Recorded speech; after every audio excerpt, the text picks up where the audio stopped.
To be a Viking was to live at the edge of the known world. It was a life defined by the axe, the oar, and the endless horizon. Yet for a people whose existence was a brutal gamble against nature and enemy alike. The greatest journey they ever prepared for was not across the sea, but into the darkness of death itself. For the men and women of the Viking Age, the end of life was merely the beginning of the final voyage. Most cultures fear death. They seek ways to postpone it, to soften its edges. But the Vikings? They embraced it. Their entire social and ethical framework, their code of honor, was built around the concept of a good death. A life lived bravely and ended violently was not a tragedy, was a passport to glory, to immortality, and to the eternal feasting halls that waited beyond the grave.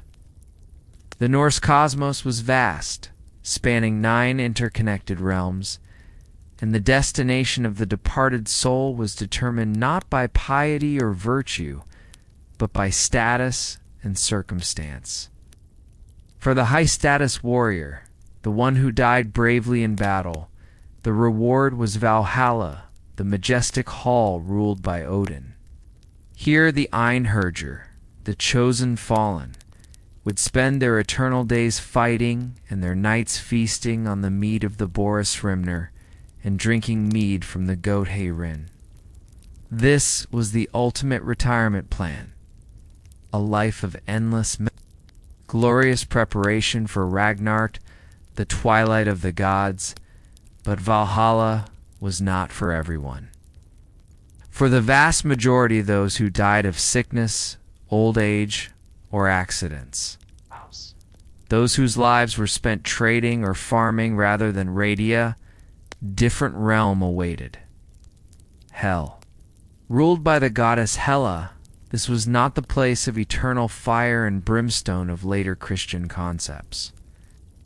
It was rather a realm of cold, gray shadows, a neutral, yet often unwelcome continuation of existence.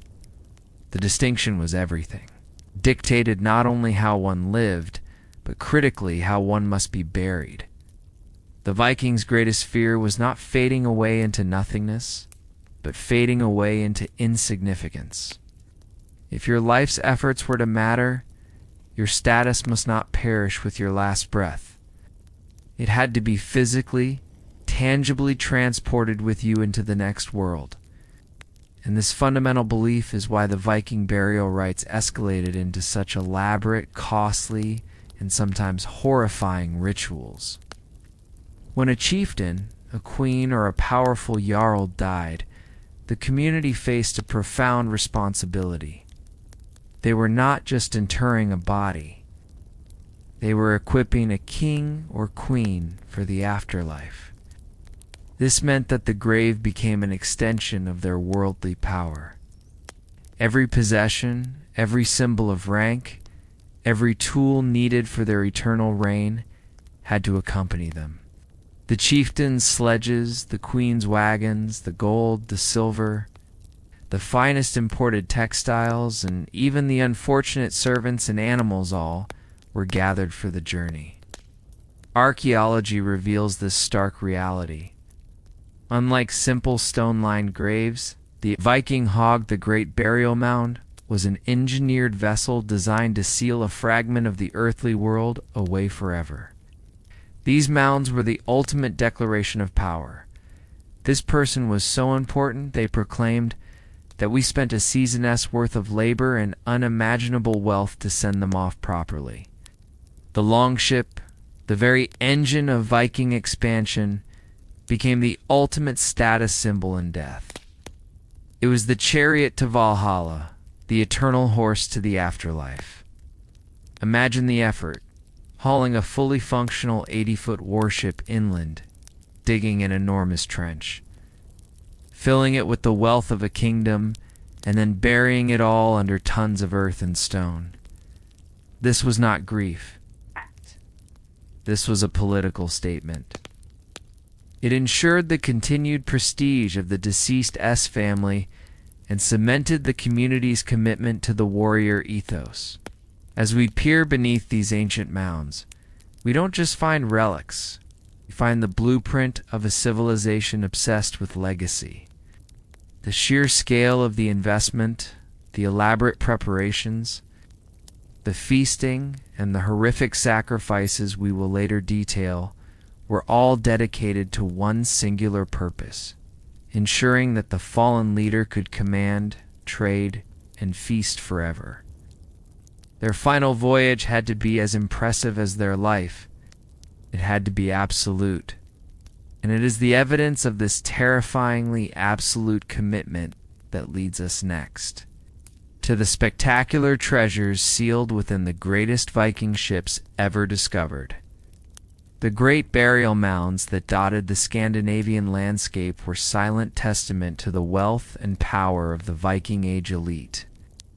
For centuries, these grassy hills were nothing more than enduring lumps in the fields, often dismissed as natural formations or merely the forgotten resting places of minor local figures. But the truth, hidden beneath meters of packed earth, was far more astonishing than anyone imagined. The first major realization of what lay within came in 1880, near Sandefjord, Norway. A farmer, whose land held one of the largest mounds, decided to excavate. What he found was not a small grave, but the bow of a magnificent vessel, the Gokstad ship. The discovery was immediate international news. It was a perfectly preserved, seaworthy longship dating back to the late 9th century. This was no makeshift coffin. This was a warship, designed for speed and raiding, meticulously prepared for its final journey. The Gokstad burial established a crucial fact. These were not generic funeral rites, but specialized, resource-intensive rituals reserved for individuals of the highest royal or chieftainly status. The single chamber contained the remains of a man, likely a chieftain or local king, surrounded by his worldly goods. Analysis of the bones suggested he was around 40 years old, powerfully built, and had suffered battle wounds. The grave goods were a treasury of Viking life: 3 smaller boats, 12 horses, 6 dogs, a variety of weapons, and household effects. Crucially, the ship had been laid upon a bed of blue clay, which, combined with the burial mound's airtight seal, helped preserve the oak timbers and the fragile contents for over 1,000 years. The Gokstad find proved the scale of the Viking commitment to status in death. But the most breathtaking revelation was still to come. In 1904, just down the road in Vestfold, Norway, an even grander mound was tackled: the Oseberg burial. If Gokstad represented the powerful male warrior, Oseberg was the exquisite, unparalleled monument to female authority. The archaeologists unearthed a ship that was not just large, but a masterpiece of Viking craftsmanship.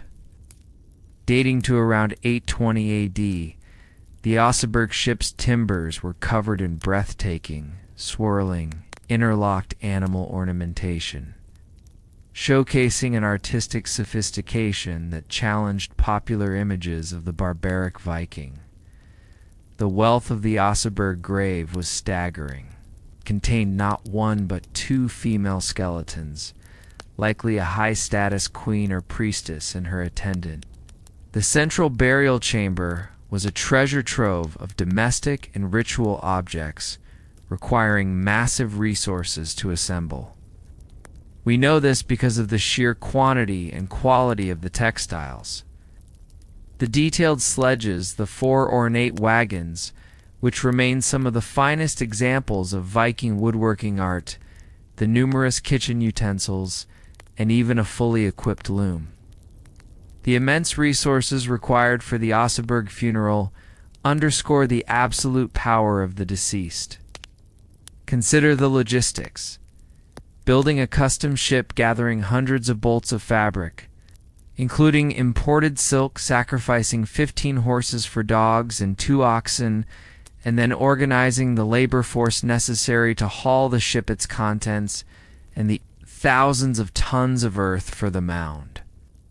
This was an undertaking that would have consumed the wealth and labor of a small kingdom for a full season. It's the very act of committing a shippa, primary asset. A tool of wealth generation and warfare to the earth, demonstrated the family's belief that the spiritual returns outweighed the staggering financial loss. It was an investment in eternal status, a display of power so absolute that they could afford to remove the most valuable object from their navy and bury it forever. These 2 finds, Gokstad and Oseberg, offered archaeologists a silent but overwhelming narrative. They proved beyond any doubt that for the Viking elite, the transition from life to the afterlife was orchestrated not just by belief, but by immense secular wealth and political will. The mounds were time capsules, preserving not just bones and wood, but the clear social hierarchy of the Viking Age. They established the foundation for understanding the rest of the burial rites, that every detail from the position of a kitchen utensil to the species of sacrificed animal was deliberate, planned, and utterly non-negotiable for securing the deceased's place among the eternal rulers. The stage was set, the ship was prepared, and the journey had only just begun. The raw data from the great mounds, the timber, the bones, the metal tells only half the story. To truly understand the burial rites, we must move beyond the mere fact of the ship's presence and decode its profound meaning. Why, among all possible monuments, was the longship chosen as the vehicle for eternal life? The Viking longship was more than just transportation. It was the ultimate expression of Norse identity and power. It was the tool that carved their place in history, allowing them to transform from local Scandinavian tribes into a global force of raiders, traders, and explorers. A Viking's authority, their wealth, and their very worldview were inextricably linked to the wooden vessel beneath their feet. When a great leader died, burying the ship was not an act of mere symbolism. It was an attempt to transport the totality of their successful life into the next realm. To the living, ship represented the ability to bridge worlds, to cross the water that separated the known from the unknown, safety from riches. In death, this function was elevated. The ship became the literal vehicle, the guaranteed transport across the great divide separating Midgard Earth from the realms beyond. It was the final, non-negotiable insurance policy against a lesser fate. In Norse cosmology, a ship could be a divine tool. The god Freyr famously sailed Skidbladnir, a vessel that could be folded up and carried in a pouch, but could also carry all the gods. Similarly, the burial ship was intended to be magically functional, even when entombed. It needed to be ready for the final leg of the journey, equipped for the last crossing to Valhalla or Hell. The sheer size of the Gokstad and Oseberg vessels suggests they were not merely symbolic models, but functional vehicles capable of housing an entire traveling court in the afterlife. The placement of the ship within the mound was equally symbolic. The hull was typically laid keel down, as if merely docking or temporarily resting. The entire structure was intended to look like a ship sailing upon the waters of the afterlife, or perhaps simply resting in a harbor awaiting its captain's command. The intricate art carved into the Oseberg ship exemplifies this deep spiritual investment. The famous animal-style carvings, snarling beasts, Intertwining serpents and stylized monsters were not just decorative. They were likely potent apotropaic symbols, designed to ward off malign spirits and protect the vessel and its passengers from the dangers of the journey through the hostile realms of the dead. Every curve and joint was a spiritual safeguard, crafted by masters who understood the language of the gods. Furthermore, the ship itself served as the ultimate grave marker. While the earth mound provided anonymity and protection from grave robbers, the act of interring the single most valuable object ensured that the memory of the deceased would endure. The mound itself was a monument, but the knowledge that a powerful longship lay within gave that mound a political and social weight that transcended simple remembrance. It reinforced the status of the surviving family and cemented their place as the heirs to such immense wealth and power. The transition from a vessel of trade and conquest to a vessel of eternal rest demonstrates the seamless blending of the spiritual and the practical in Viking life. When the chieftain or queen was laid in their cabin, surrounded by their provisions, animals, and servants, they were quite literally being equipped to continue their reign. They needed their horses to ride, their hounds to hunt, their sledges to travel, and their ship to sail. The ship was the container of their entire identity, the protective bubble in which their status would survive the transition. In this context, burying the ship was the most profound sacrifice a community could make, a physical, an economic acknowledgement that the leader's eternal success was worth more than a century of commerce. The ship was crafted for life, but in the end, it was crafted for eternity. The meticulous preservation of this vessel, this ultimate status symbol, now leads us to examine the critical contents within the hull itself. The vast array of possessions, tools, and unfortunate victims that ensured the chief's power was fully provisioned for the endless journey ahead. Once the great ship was finally settled into its earthly cradle, the true work of eternal provisioning began. The act of burial was not an emotional farewell. It was an exacting, practical transaction. The Vikings believed that the dead required everything they had possessed in life to maintain their status and identity in the afterlife. The grave goods were not simply gifts, they were tools for eternal power. The archaeological recovery of the Gokstad and Oseberg ships provides a breathtaking catalog of these provisions. The diversity of the finds tells us that the deceased were expected to continue a multifaceted life, ruling, traveling, cooking, and commanding. The treasures were not just gold and jewels, but the functional trappings of a high-status household. Consider the equipment for travel. Within the Oseberg burial alone, archaeologists found 4 ornate wooden wagons and 3 finely decorated sledges. These were not simple utilitarian carts. They were masterpieces of woodworking, suggesting that the journey through the afterlife would be conducted with maximum style and dignity. Why 4 wagons? Why so many sledges? Because a chieftain or a queen, even in death, does not walk. They command transportation for their belongings and their retinue. These were the eternal chariots of the Viking elite. Then came the provisions for domestic life. The ships were packed with kitchen utensils, brewing tubs, silver-laid buckets, and chests containing household necessities.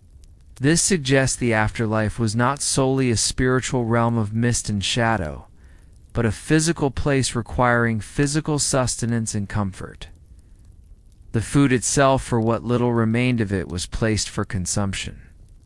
Meat, nuts, and possibly bread were placed beside the bodies. They were being provisioned for the immediate needs of the journey and the long, sustained feasts that awaited them. Perhaps the most astonishing goods were textiles.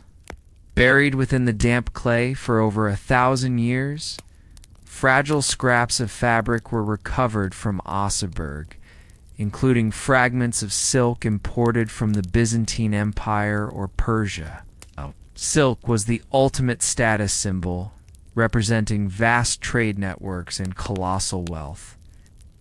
By burying these textiles, the family ensured that the deceased would arrive in the afterlife dressed in clothes befitting their earthly rank, instantly recognizable as a figure of international importance.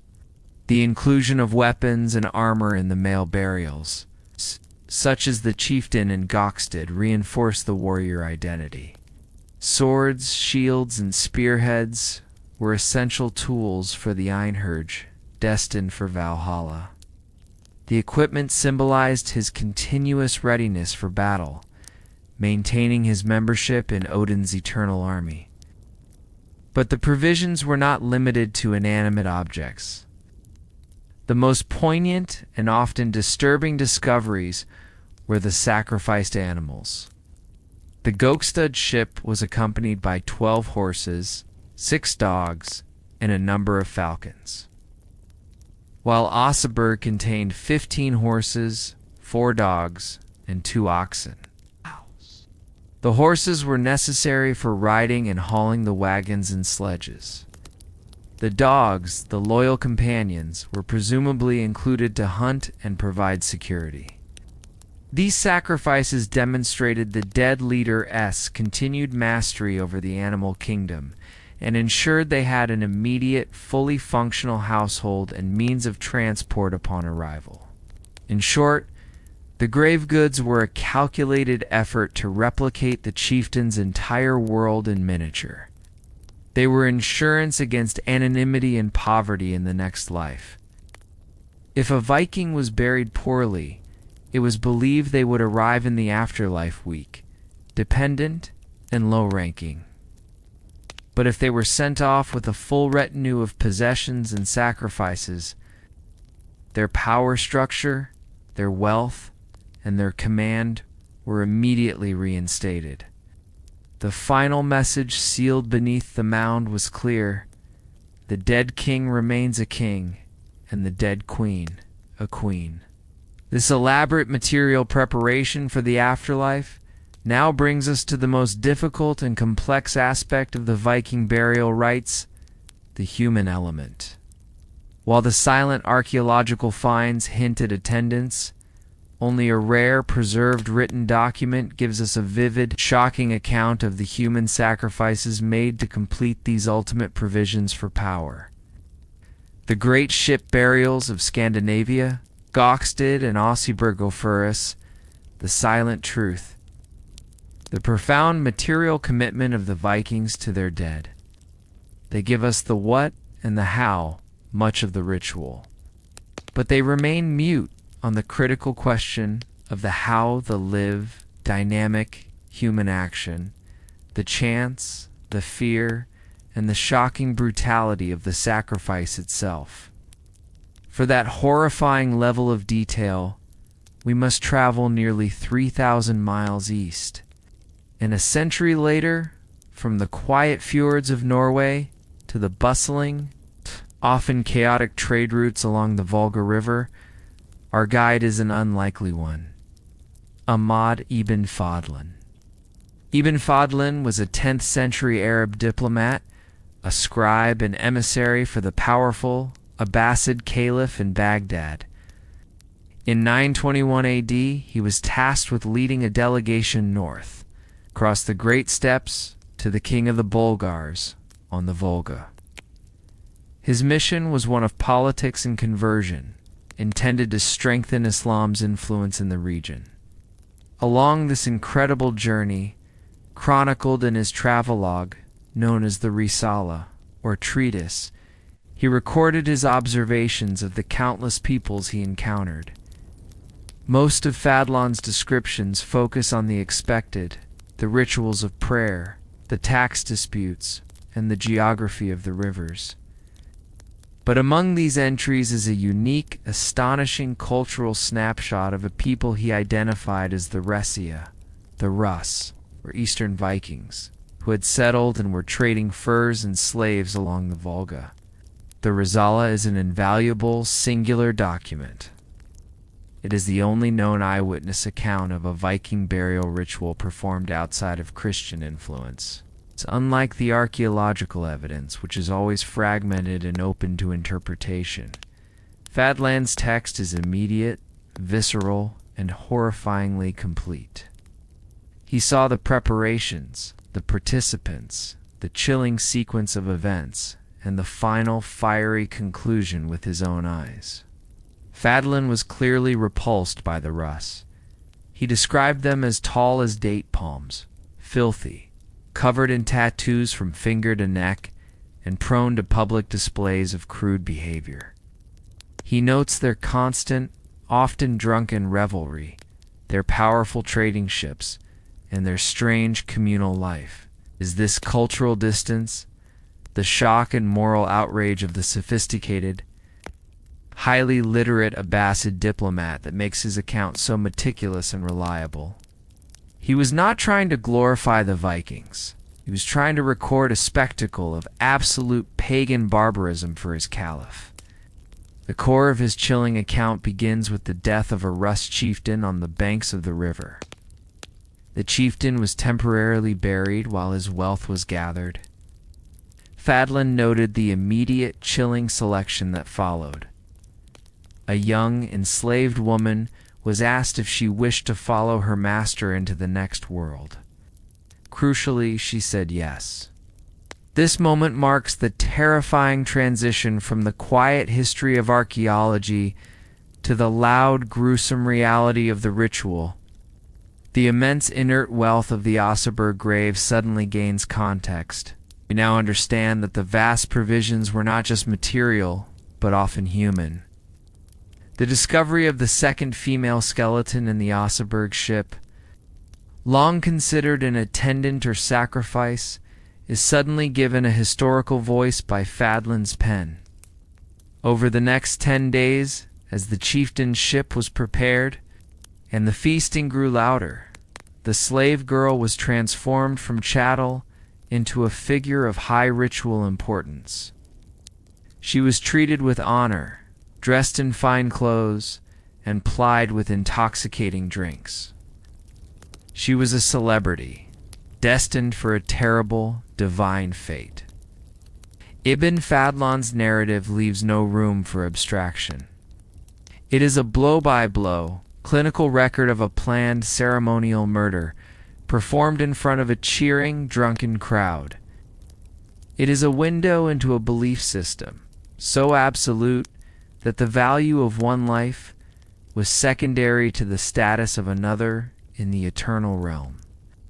With the vessel prepared, the feasting completed, and the slave girl brought to the brink of her final decision, the Russ ritual was ready for its climactic, gruesome conclusion, a sequence of events that Ibn Fadlan would never forget, and one that remains the single most important document for understanding the true dark heart of the Viking burial rites.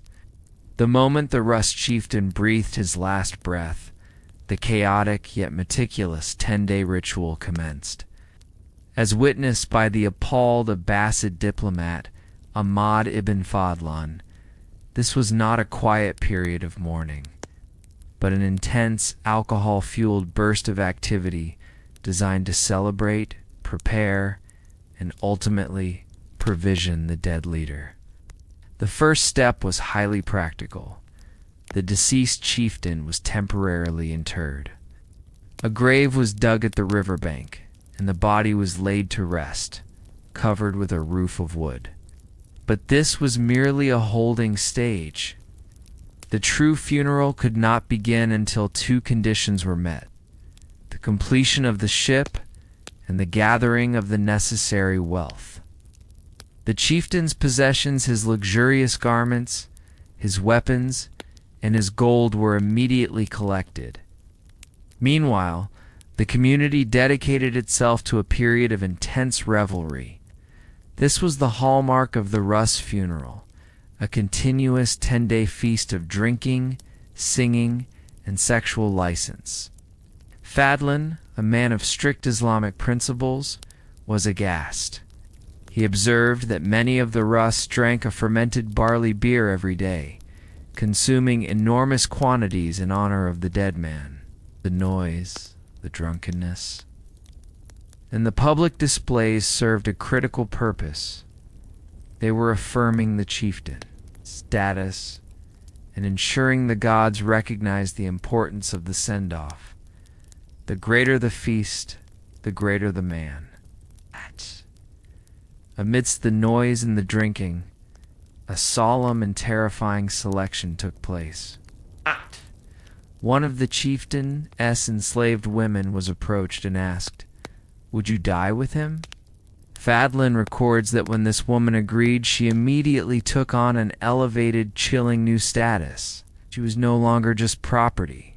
She was now the bride of death, destined to accompany her master to the halls of the afterlife. Her agreement transformed her life overnight. The people showered her with attention, treating her with awe and reverence. Her final days were marked by constant intoxication, given by the Viking community to subdue her mind and honor her sacrifice. She was given fine drinks and music, and she would cheerfully sing along. Despite knowing the gruesome fate that awaited her, while the designated sacrifice spent her days in a drunken daze, others were busy preparing the burial ship, which had been hauled onto the riverbank. The ship was symbolically raised up on a wooden scaffold, creating a platform for the final act. On this platform, a tented chamber or pavilion was erected near the center of the vessel. This was to be the final resting place of the chieftain and his attendant. The chieftain's body was then exhumed. The stench of decay was dealt with by the angel of death, a terrifyingly named formidable old woman who oversaw the ritual. The body was washed, dressed in elaborate new garments, including a gold-brocaded coat and a gold-trimmed hat. The chieftain was now visually transformed for his eternal appointment. Inside the tented ship chamber, a bed was prepared. The Russ people placed cushions, fine Byzantine silk, and rich brocade upon the bed. Once this was complete, the provisions were brought aboard. Fadlan meticulously recorded the horrific livestock sacrifices. A dog was split in two and thrown into the ship. Horses were ridden until they collapsed and were then hacked to pieces. A rooster and a hen were also slaughtered. These animals were ritualistically dismembered and placed within the ship, surrounding the prepared burial area. They were the chieftain's eternal means of transport and sustenance. As the 10 days drew to a close, the ship was a floating theater of earthly wealth and brutal sacrifice, ready to host the final, unimaginable climax. The stage was set for the enslaved woman to take her terrifying place among the provisions, fulfilling her promise to follow her master into the smoky void. The communal revelry had served its purpose, celebrating the immense status that was now to be permanently sealed away. Under the authority of the chilling figure known as the Angel of Death, the grotesque preparations on the Volga riverbank hinged entirely on one individual, the enslaved woman chosen to accompany the chieftain. Her selection was a moment of chilling clarity amidst the surrounding chaos and drunkenness. As Ahmad ibn Fadlan documented, one of the chieftainess serving girls was asked the fatal question, "Would you die with him?" Her affirmation, the recorded word was yes, immediately transformed her status. The choice, though theoretically voluntary, was rooted in a profound and coercive blend of social, religious, and political pressure. For an enslaved person, a sacrificial death alongside a great leader offered an unimaginable final release, instant elevation in the afterlife. It meant transcending the bondage of Midgard and entering the eternal service of a powerful lord, thereby securing a higher place in the next world than could ever be achieved in life. Once the choice was made, the ritualistic grooming began. Over the next 10 days, the enslaved girl was treated with an eerie mixture of deference and doom. She was no longer chattel. She was a figure of sacred, almost divine importance. She was immediately given intoxicating drinks, the strong mead or beer of the Ruswitch she consumed continuously. Fadlan observed her singing joyfully, often in a drunken stupor, while her future lay clearly etched in fire and blood. Her constant intoxication served a dual purpose. It celebrated her honor, and critically, it numbed her senses, perhaps softening the terror of the fate that awaited her. Every detail of her existence became ceremonial. People watched her, spoke to her with reverence, and fulfilled her every wish. She was paraded through the camp, visiting the tents of the Rus warriors. In each tent, the men would repeat the same ritualistic phrase, "Tell your master that I did this out of love for him." This highly public interaction reveals the social contract being violently reinforced. The slain chieftain was about to become an eternal power broker, and these Rus warriors were attempting to bribe their way into his favor in the afterlife through the intermediary of the sacrificed woman. Her death was not just for the chieftain. It was a communal investment in their future cosmic standing. As the 10 days neared their end, the girl's transformation reached its climax. The people of the chieftain's house led her toward the ship, which was resting upon its prepared scaffold. Before reaching the vessel, she performed 2 final ritual acts. First, she was given a hen to sacrifice, symbolically decapitating it. Second, she was stripped of her earthly clothes and dressed in rich, fine silks, prepared especially for the eternal journey. She was now visibly ready, physically and ritually cleansed, to assume her role as the chieftain's eternal consort or attendant. Fadlan details the final moments before she entered the ship's pavilion. She was raised up to the ship on 2 small platforms, a gesture underscoring her elevated temporary status. At this point, the horrifying reality of the choice must have been unavoidable. Though she remained cheerful, the alcohol likely keeping the terror at bay, her final steps were guided not by free will, but by ritualistic momentum. She was handed cups of mead one last time. She drank them, chanting as she looked over the railing. "I see my master," she cried. Then, looking down to the water, she was encouraged. "Now I see my parents and my kin, who are sitting in paradise." The Rus were actively constructing a divine hallucination, convincing her hand themselves that the gates of the afterlife were opening. The narrative momentum was relentless. When the woman hesitated, the 6 men who had accompanied her to the ship forcefully guided her toward the chieftainess tent. The cheering crowd waited outside, their enthusiasm an essential, deafening component of the ceremony. The choice was over. Duty, honor, and the powerful social currents of the Viking belief system had determined her path leading her toward the confines of the ship's chamber, where the grim figure of the Angel of Death awaited to complete the final terrifying transaction. The 10 days of preparation and drunken revelry were over. All the wealth, the livestock, and the spiritual provisions were in place. The entire community had gathered to witness the climax of the ritual, the moment the chieftainess' eternal status would be secured by the ultimate sacrifice. As the enslaved woman was led up to the ship, the Rus warriors began striking their shields, creating a deafening, rhythmic clangor intended to drown out any possible screams, both human and spiritual. The air was thick with smoke, mead, and the rising tension of the crowd. The final act took place inside the small, tented cabin erected on the ship. The sacred space now prepared with the chieftain's body and his luxurious bedding. The chieftain, washed and dressed in silks, was already lying in state. The woman was ushered into this confined space by the men, though the horrific final moment was administered by one figure alone, the Angel of Death. This was not a metaphorical title.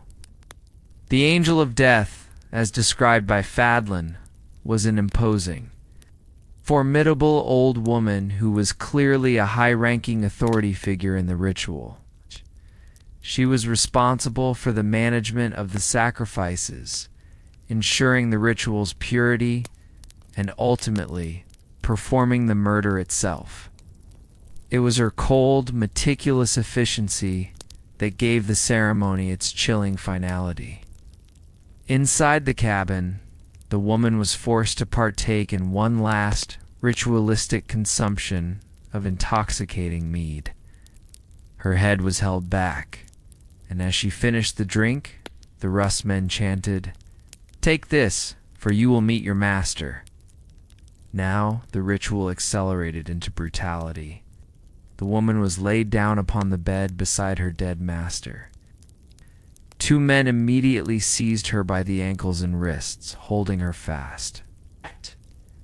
The Angel of Death stepped forward, placing a thick woven cord around the woman's neck. Two other men took hold of the rope's ends, pulling it taut, beginning the process of slow strangulation. Fadlan, observing the scene with clinical horror, noted a crucial, terrifying detail. The Angel of Death then stepped closer, holding a large, broad-bladed dagger. As the strangulation began to subdue the victim, the old woman plunged the dagger repeatedly between the victim's ribs, penetrating her lungs. This dual method of killing strangulation combined with stabbing was designed to be swift and absolute, but also highly ritualistic. The lifeblood was spilt inside the sacred chamber, confirming the exchange of life for eternal status. The crowd outside erupted into a frenzy of cheers and shouts. They believed the woman's agonizing final breaths were necessary to propel the chieftain and her soul swiftly to the gates of the afterlife. The death was public, yet its execution was intimate, confined within the tent. With the sacrifice complete, the men quickly withdrew from the tent. The Angel of Death lingered, confirming the termination of life, thus sealing the contract between the living community and the forces of the afterlife. The woman had fulfilled her terrifying duty. She was now the chieftain's permanent attendant and the final, most valuable provision for his power. The ritual inside the ship was over, but the burial was not. The two bodies, the powerful chieftain and his sacrificed servant, now lay side by side, fully provisioned for eternity. The transition from the gruesome sacrifice to the final act of destruction was swift and immediate. The Russ immediately began dismantling the tent, covering the opening in the ship's hull. The purpose of this sealing was clear. The chieftain's eternal reign had begun, and the world of the dead was now separate from the world of the living. The final cleansing act of the funeral was imminent. The fire. The ship itself, now a colossal, floating tomb containing immense wealth and two recent victims, was ready to be consumed by the flames, the ultimate spectacle of sacrifice and purification, ensuring that the chieftain and his provisions were not only sent off, but permanently destroyed and delivered to the realm of the gods. With the chilling human sacrifice complete, the Viking burial rite entered its final, most spectacular phase, the immolation. The ultimate objective of the Russ funeral was not just to provision the dead chieftain, but to physically transform him and his entire earthly establishment into pure spirit and smoke, ensuring his swift, untroubled journey to the afterlife. The fire was the great purifier and the final deliverer. As soon as the angel of death and the men vacated the sealed cabin, the Russ warriors approached the ship. Fadlan documented the swift, organized manner in which the pyre was constructed. The relatives of the deceased chieftain, stripped to their undergarments, stepped forward to ignite the carefully prepared tinder beneath the ship's raised platform. The flames immediately seized the wood, fueled by pitch and oil. The longship, packed with rich silks, dry timbers, and animal fat, quickly became a roaring furnace. The scene was one of overwhelming sensory experience. The immense heat, the crackling of the dry ship's structure, and the colossal plumes of thick black smoke that billowed high into the sky. The purpose of this immense spectacle lay in the cultural significance of fire to the Viking mind. Fire was chaos, transformation, and creation. By committing the ship to the flames, the Russ were ritually destroying the chieftain's physical ties to the mortal world. Only through total consumption could his soul be truly freed. The smoke, rising in a massive column, was believed to be the tangible ascent of the chieftain and his sacrifices toward the divine realms. It was the visual confirmation that the final voyage had truly begun. While the ship burned, the Russ community engaged in one final, climactic act of celebration. Fadlan observed them laughing, cheering, and shouting as the fire reached its zenith. They were not mourning the loss of the wealth. They were celebrating the absolute certainty of their leader's elevation. They chanted, "You loved him while he lived, and now you have surrendered him to the fire.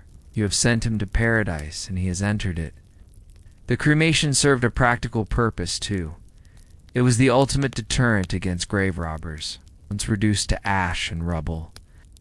The precise location and value of the remaining grave goods were almost impossible to recover, ensuring the chieftain's eternal provisions remained untouched. However, it is crucial here to draw a comparison with the burials discovered in Norway, specifically Gokstad and Oseberg. The Russ chieftain was cremated on a massive pyre. Chieftains found in western Scandinavia were typically inhumed, that is, buried within the mounds intact, without being burned. This difference in practice cremation versus inhumation is a key historical distinction. In Norway, the ship was packed with goods and covered with an enormous earth mound, relying on the clay and the earth's weight to preserve the contents. In the east, the Russ ensured the ship and its occupants were utterly consumed by fire. This discrepancy reflects the diverse regional practices of the Viking Age. While the core belief in equipping the dead remained constant, the method of dispatching the soul varied. The Norwegians favored the physical preservation of the status symbol beneath the earth.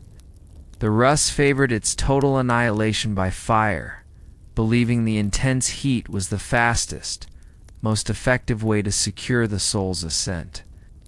After the fire subsided, the Russ performed one final profound act. They collected the ashes and the remaining bones from the pyre site. Over the top of this debris, they immediately built a circular mound, placing a large wooden post often featuring an inscription with the chieftain's name at the center. The entire process, from death to the building of the final mound, was a monumental expenditure of labor, wealth, and faith. The ultimate cremation was the full stop on the chieftain's earthly existence, an unambiguous act of delivery. What remained beneath the newly raised earth was simply the certainty that the ruler had successfully completed his final voyage, guaranteed by the purifying fire and the thick smoke that connected the mortal earth to the eternal halls of the gods. We have now examined two dramatically different narratives of the Viking funeral. On one hand, we have the visceral eyewitness account of Ahmad ibn Fadlan, providing graphic detail of a cremation, sacrifice, and drunken revelry among the Rus in the east. On the other hand, we have the silent, preserved splendor of the Oseberg and Gokstad ship burials and the west inhumations sealed beneath enormous mounds, yielding staggering material wealth but few clear answers about the final human moments. The challenge for historians is to reconcile these two sources. They are two pieces of the same puzzle, yet they often appear to contradict one another. Understanding these differences is crucial to building a complete picture of the Viking Age death cult. The most obvious point of departure is the method of disposal. Fadlan witnessed total cremation, designed to transform the body and the ship into smoke and ash. In contrast, the Scandinavian ship burials are examples of inhumation, where the body and vessel were preserved whole. This difference is likely due to geography and time. The Rus were Eastern Vikings, heavily influenced by Slavic and steppe cultures, and cremation may have been the local preference. The burials in Vestfold, Norway, are early to mid-9th century for Oseberg than Fadlan's 10th century report, reflecting a different regional tradition that favored preservation. A second critical difference lies in the archaeological evidence of human sacrifice. Fadlan described the ritualistic killing of a single enslaved woman in agonizing detail. The Scandinavian ship burials offer much less clarity. In Oseberg, the skeletons of two women were found, one older, likely the queen or priestess, and one younger, likely the attendant. While many archaeologists infer the younger woman was sacrificed to accompany the older high-status figure, the skeletal remains themselves offer no clear evidence of ritualistic murder via the strangulation and dagger method Fadlan describes. The soft tissue evidence of strangulation is lost to time, and the grave was heavily disturbed before its discovery. In Gokstad, the burial contained only one high-status male skeleton, but the presence of other graves nearby, and the sheer scale of the animal sacrifice leads historians to suspect human sacrifices may have occurred here too, perhaps outside the main ship chamber, or they simply haven't been preserved or identified. This silence is the archaeological counterpoint to the vivid written account. Fadlan's text tells us that human sacrifice did happen in some Viking communities, setting a precedent that allows archaeologists to interpret the ambiguous Oseberg finding with greater certainty. The written text illuminates the purpose behind the silent skeletons. The graves are not just tombs, they're provision lists that sometimes include a human life. However, the differences in social status must also be considered. Fadlan observed the funeral of a Rus chieftain at high status, individual within a specific trading and raiding community. The Oseberg burial is believed to be that of an immensely powerful queen or religious figure, possibly with dynastic connections from a different time and place. It is entirely plausible that the complexity, expense, and brutality of the ritual varied widely based on the deceased's rank, the family's wealth, and the local religious practices. The Oseberg ritual was arguably a more controlled dynastic affair, while the Rus funeral appeared more chaotic and communal, reflecting their turbulent life as river traders and warriors. Despite these variations, the core theme is consistent: status continuance. Both the cremation and inhumation burials, the single sacrifice and the ambiguous multiple burials, were driven by the same imperative to ensure the dead leader arrived in the afterlife with all the power, wealth, and servitude required to maintain their rank. The written account of the Rus provides the vital human drama missing from the archaeological record, giving voice to the silent ships and bones. The ships, in turn, provide the undeniable physical scale and dating, grounding the shocking narrative in tangible historical reality. Together, the Arab chronicler and the Scandinavian archaeologists combine their evidence to reveal the dark, absolute heart of the Viking approach to death. The elaborate rituals of the Viking burial were intended to secure the chieftain's place in the afterlife, but they simultaneously served a profoundly earthly purpose, ensuring his legacy in the memory of the living. The sheer scale of the sacrifice, the immense wealth entombed, and the fiery spectacle of the pyre were all carefully choreographed acts designed to guarantee that the chieftain's story would endure. In the Viking Age, where history was passed down not in written records, but through spoken tradition, the funeral was the ultimate tool of dynastic propaganda. The lasting impact of these rites is woven deeply into the fabric of Norse mythology and the sagas, the great literary works that preserve the history, mythology, and genealogies of the Scandinavian peoples. The sagas are filled with accounts of powerful kings and heroes, and almost invariably their stature is confirmed not just by how they lived, but by how grandly they were sent off. The concept of a spectacular funeral became a literary trope, a shorthand for identifying true greatness. The greatest heroes demanded the greatest send-offs. The pyre and the burial mound served as a physical touchstone for the saga's narrative. Long after the chieftain was gone, the mound remained a visible, undeniable marker on the landscape, serving as a constant reminder of the power and wealth of the family who built it. The sagas would then layer narrative upon this physical reality, recounting the chieftain's deeds and the glorious sacrifices made to secure his ascent to Valhalla. The ship burial ritual itself is often mirrored in Norse mythology. The most famous example is the funeral of the beloved god Baldur. When Baldur is killed, the gods decide his body must be committed to the sea on his ship, Hringhorni, which is described as the greatest of all ships. The gods then set the ship alight on the water, a logical parallel to the real-life Rus cremation witnessed by Ibn Fadlan. This mythical template illustrates how the funeral rite was a central sacred component of the Norse belief system, reflecting actions fit for the gods themselves. Furthermore, the act of interring immense wealth enhanced the surviving family's political power.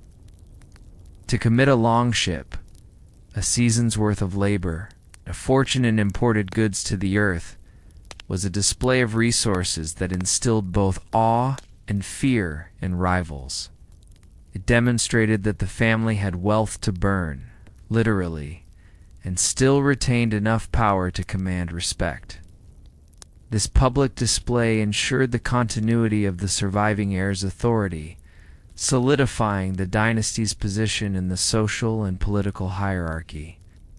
The sacrificial element, though horrifying, was also a powerful narrative device. The enslaved woman who chose to die in the Rus ritual became a part of the chieftain's eternal retinue. This belief underscored the idea that the chieftain's status was so absolute that his dominion extended beyond the veil of death. This assured the surviving family that their ancestor was not merely resting, but actively commanding and accruing power in the next realm, potentially granting favors or protection to his descendants. This religious belief created a vital, enduring link between the past ruler and the present dynasty. Ultimately, the spectacular Viking burial rites were not simply a matter of piety. They were a complex socio-political performance. They ensured the chieftain's story was not only told but made unforgettable. The mound became a geographical landmark of the saga, and the memory of the immense funeral became the opening chapter in the legacy of the succeeding jarl or king. In a culture without widespread literacy, the visual shock of the ship, the treasures, the sacrifice, and the fire guaranteed immortality through lore.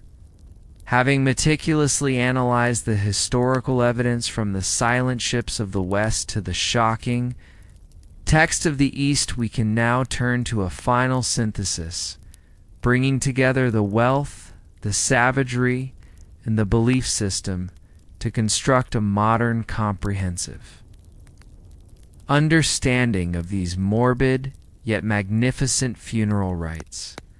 We stand now at the end of the Viking Age's most profound and disturbing ritual. From the serene preserved dignity of the Oseberg Queen to the shocking chaotic pyre witnessed by Ibn Fadlan, the various ship burials offer a singular unifying conclusion. The Viking concept of death was not an ending, but a massive resource-intensive investment in eternal status. The final voyage was a terrifyingly practical affair, built on a foundation of profound belief. The chieftain or queen was not being mourned. They were being equipped. They required a warship for transportation. A small army of sacrificed animals for mobility and food and human attendance, sometimes freely chosen, often enslaved to guarantee their comfort and authority in the afterlife. The grave goods, whether silks from Byzantium or gold from the raids, were not merely earthly treasures. They were the currency of eternity. What modern scholarship has revealed is the sheer absolutism of the Viking worldview. Their society was a rigid hierarchy, and their religious beliefs were structured to reflect and reinforce that hierarchy.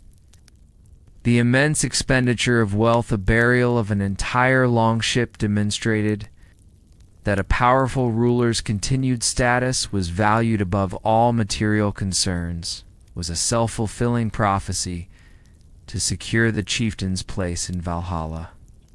The living had to perform an act of immense wealth and power, thereby solidifying the power of the surviving dynasty on earth. Yet, this magnificent commitment to legacy was inextricably linked to moments of profound, shocking brutality. The sacrifice of the enslaved woman, meticulously documented by Fadlan, forces us to confront the dark heart of a culture that viewed human life as a commodity to be provisioned for the elite. The presence of the second skeleton in Oseberg and the sheer number of sacrificed animals suggests that such acts of ritual violence were not isolated anomalies, but an integral part of high-status Viking ceremonies across different regions. The Vikings did not fear a spiritual judge. They feared insignificance. They sought a heroic death and a grand funeral to avoid the cold, gray shadows of hell and guarantee their place in the eternal feasting halls of Valhalla. The ship, the gold, the slaves, and the fire were components of a single, unified effort to ensure a seamless transition of power from the mortal realm to the divine. The continuing importance of these sites and texts for our modern understanding of the Viking Age cannot be overstated. Without the meticulous preservation of the Oseberg and Gokstad ships, we would see only mounds of earth, ignorant of the astonishing wealth and technological mastery sealed within. They stand as magnificent monuments to Viking shipbuilding, art, and dynastic power. And without the singular, uncomfortable narrative of Ibn Fadlan, we would lack the necessary context to interpret the silent evidence of the bones. The Rizala acts as a crucial key. It's unlocking the mystery of the Viking mind and confirming the cultural role of human sacrifice in securing a chieftain's absolute status. Together, the ships in the script paint a picture of a culture that was sophisticated in its navigation, art, and commerce, yet chillingly pragmatic in its religious fervor. They were a people who understood that to live forever in legend, they had to make a spectacular final exit. The ship burials are not mere historical footnotes. They are the enduring, powerful echoes of Valhalla, reminding us that for the Viking elite, the greatest adventure began only after life was through. The question remains, as the chieftain sailed beyond the veil, was he greeted by the celebratory horns of Odin, or by the silent, judging stare of the attendant who had been sent before him? We may never know, but the story of their journey, told through the language of wood, gold, and bone, continues to resonate 1,000 years later.